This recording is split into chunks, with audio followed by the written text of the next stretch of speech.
அனைவருக்கும் வணக்கம். மோசமான இறந்த காலத்தை நினைச்சு உங்க மனசு தவிச்சுக்கிட்டு இருக்கா?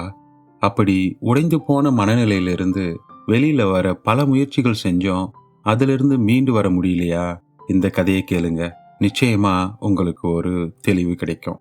இளைஞன் ஒருத்தன் தன்னோட வாழ்க்கையை வெறுத்து போய் ஒரு மரத்தடியில உட்காந்துக்கிட்டு இருக்கான். அந்த சமயம் அந்த பக்கமா ஒரு ஜென் துறவி வராரு. ரொம்ப தூரம் பயணம் செஞ்சுட்டு வந்ததால அந்த மரத்தடியில கொஞ்ச நேரம் உட்காந்து ஓய்வெடுக்கலான்னு அந்த மரத்தடிக்கு போறாரு. இந்த இளைஞனும் அந்த துறவி இவன் பக்கத்துல வர்றது கூட தெரியாம பிரம்ம பிடிச்சது போல உட்காந்துக்கிட்டு இருக்கான். அதை பார்த்த துறவி அவன் பக்கத்துல போய், தம்பி, எதுக்காக இப்படி சோகமா உட்காந்துக்கிட்டு இருக்க?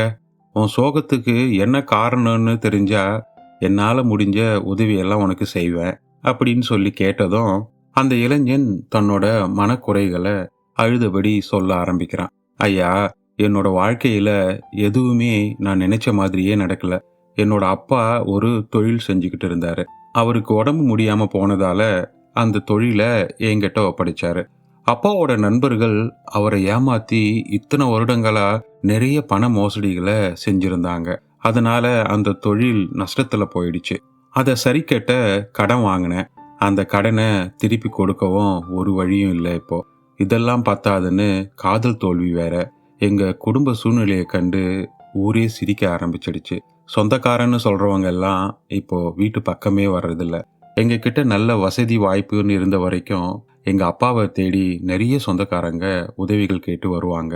எங்க அப்பாவும் முகம் சுளிக்காம அவங்க கேட்டதெல்லாம் செய்வாரு. இப்போ எங்களுக்கு ஒரு கஷ்டம்னு வரும்போது எங்களுக்கு உதவி செய்ய யாருமே இல்லை. இப்படிப்பட்ட ஒரு வாழ்க்கைய இனியும் வாழணுமா அப்படின்னு யோசிச்சுக்கிட்டு தான் அடுத்து என்ன செய்யறதுன்னு தெரியாம இங்க வந்து இப்படி உக்காந்துக்கிட்டு இருக்கேன் அப்படின்னு ஒருவித ஆதங்கத்தோட சொல்லி முடிக்கிறான். இதை கேட்ட துறவி இளைஞனை பார்த்து, சரிப்பா, உன்னோட பிரச்சனைகள் எல்லாத்தையும் மூட்டை கட்டி வச்சுட்டு ஒரு வாரத்துக்கு மட்டும் என் கூட இரு. அதுக்கப்புறம் இந்த வாழ்க்கைய வாழணுமா இல்ல வேணாமான்னு நீயே முடிவெடுத்துக்கோ அப்படின்னு சொல்றாரு. ஒருவித குழப்பத்தோடு இருந்த அந்த இளைஞன் துறவி சொன்னதை கேட்டதும் சரின்னு சொல்லி அவர் கூட போக சம்மதிக்கிறான். அந்த துறவி அவனை ஒரு மலை பிரதேசத்துக்கு கூட்டிக்கிட்டு போறாரு. அந்த மலை உச்சியில ஒரு கோவில் ஒன்று இருக்கு. அந்த கோவிலுக்கு போய் தியானம் செய்யறதுக்காக போறாரு. கூடவே இந்த இளைஞனும் போறான். அந்த கோவிலுக்கு பக்கத்துல ஒரு பெரிய கரையான் புற்று இருந்தது. இந்த துறவியும் அந்த இளைஞனை பார்த்து, தம்பி, நான் இங்க தியானம் செய்ய போறேன்.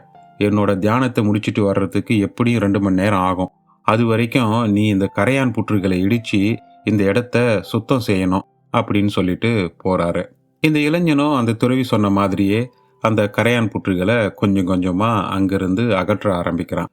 ஒரு வழியா 1/2 மணி நேரத்துல அந்த கரையான் புற்றை அங்கிருந்து முழுவதுமா தகர்த்து எடுத்துட்டான். கிட்டத்தட்ட 2 மணி நேரத்துக்கு பிறகு அந்த துறவி தன்னோட தவத்தை முடிச்சிட்டு வெளியில வராரு. அந்த மலை பிரதேசத்தில் இருந்த பழங்களை பறிச்சு இந்த துறவியும் அந்த இளைஞனும் பசியாடுறாங்க. கொஞ்சம் கொஞ்சமா இருள் சூழ ஆரம்பிச்சதுனால அந்த துறவியும் இளைஞனும் அந்த கோவில்லையே தங்கிடுறாங்க. மறுநாள் விடிஞ்சு பார்த்தா அந்த இளைஞனுக்கு ஒரே ஆச்சரியம். அவன் தகர்த்தெறிந்த கரையான் புற்று இருந்த இடத்துல புதிதா ஒரு கரையான் புற்று இருக்கு. தூங்கிட்டு இருந்த அந்த துறவி வந்து, இந்த கரையான் புற்றுகளை பார்த்தா அவர் சொன்ன வேலையை நாம சரியா செய்யாதது போல இருக்குமே அப்படின்னு நினைச்சபடி மறுபடியும் கஷ்டப்பட்டு அந்த கரையான் புற்றுகளை அங்கிருந்து தகர்த்து எடுக்கிறான்.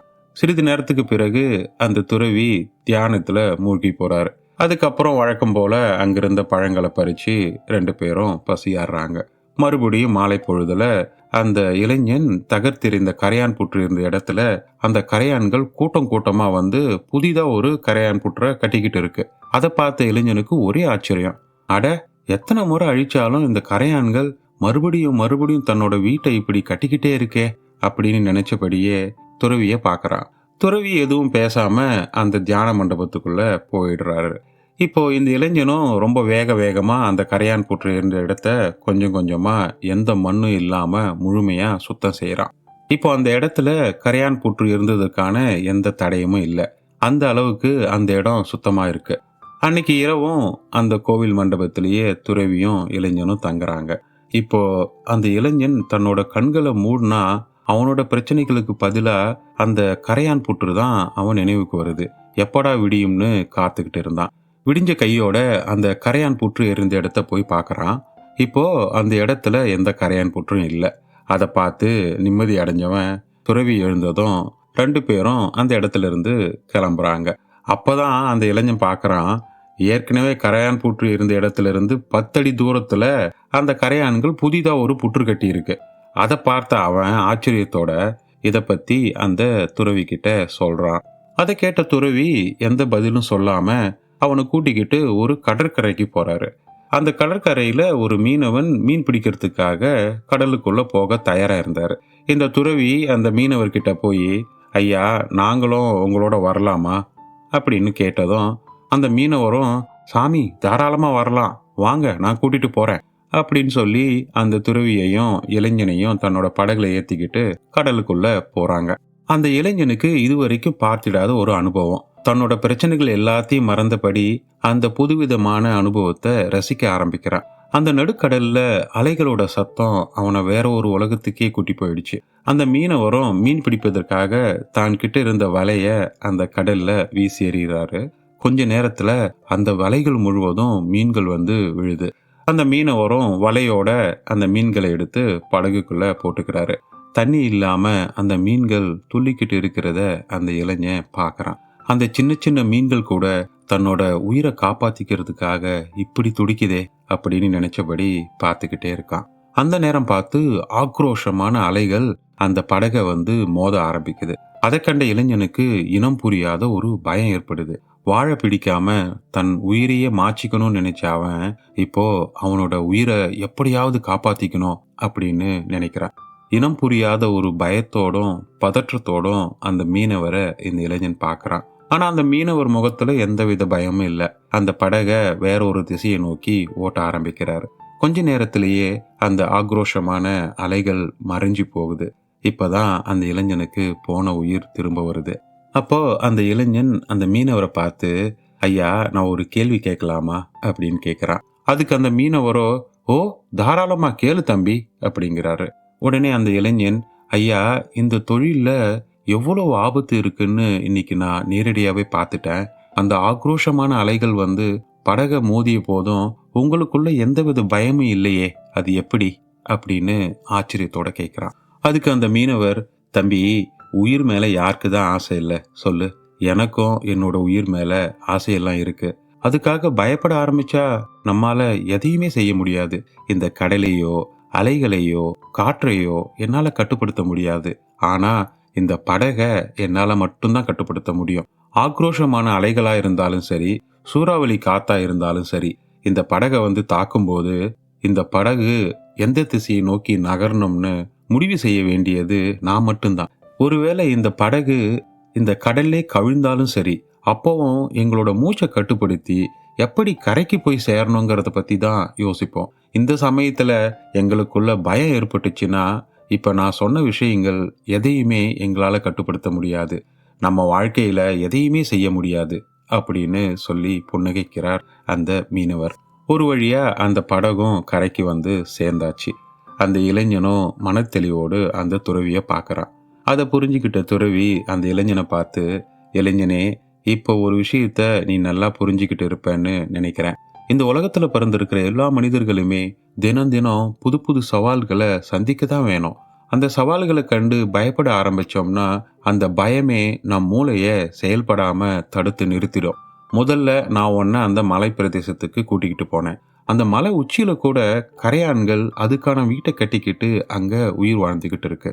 அது தன்னோட வீட்டை கட்டுறது சாதாரணமான விஷயம் இல்ல. எத்தனை இடையூறுகள் வந்தாலும் வெயிலையும் மழையையும் பொருட்படுத்தாம தன்னோட பணியை நிறுத்தாம செஞ்சுக்கிட்டே இருக்கும். நீ எத்தனை முறை அதை வீட்டை கலைச்சாலும் சரி, அது விடாமுயற்சியோட அதோட வேலையை செஞ்சுக்கிட்டே தான் இருக்கும்.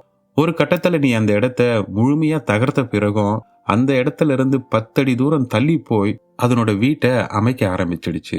அதனோட இந்த அறிவுத்தன்மையும் விடாமுயற்சியும் மனிதர்களாகிய நமக்கும் இருக்கணும். ஒரு செயலை நாம ஆரம்பிக்கும் போது தோல்விகளை சந்திக்க நேரிடலாம். அந்த மாதிரி சமயங்கள்ல நாம துவண்டு போய் நாம செய்யக்கூடிய முயற்சிகளை கைவிடக்கூடாது. ஒரு முறைக்கு பல முறை விடாமுயற்சியோடு அந்த செயலை செய்ய ஆரம்பிக்கணும். அப்போ நமக்கு தோல்விகள் ஏற்படுதுன்னா நாம செஞ்ச தவறு என்னங்கிறத யோசித்து பார்க்கணும். அந்த தவறு சரி செஞ்ச பிறகு மீண்டும் முயற்சி செய்து அந்த செயலை செஞ்சு முடிக்கணும். இதைத்தான் அந்த சின்ன ஜீவராசிகளிலிருந்து நாம கத்துக்கணும். அடுத்தபடியா அந்த மீனவர் சொன்னதை கேட்டியா?